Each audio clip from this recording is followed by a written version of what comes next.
kasih. Perkenalkan, nama saya Inara Alia Rahman. Saya anggota tim Lexam tahun 2026.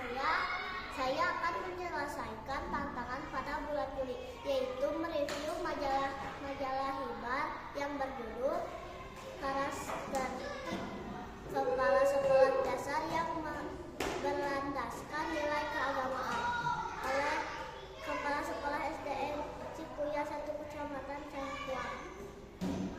Pendidikan kepala sekolah dasar merupakan sosok sentral dalam dunia pendidikan yang memegang peran besar dalam menentukan arah dan masa depan sekolah. Ia bukan hanya pemimpin yang mengatur administrasi, menyusun program, atau memastikan kegiatan berjalan sesuai aturan, tetapi juga menjadi jiwa dan wajah dari sebuah lembaga.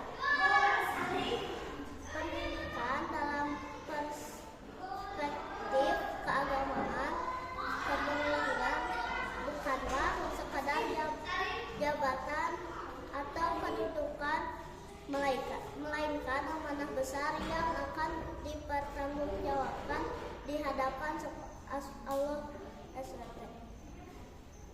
Ia bukan hanya mengelola bangunan sekolah, tetapi sedang membangun manusia. Ia bukan hanya menyusun program pendidikan, tetapi sedang menanamkan nilai-nilai kehidupan yang dikenal dan diwariskan oleh anak-anak didiknya di masa depan.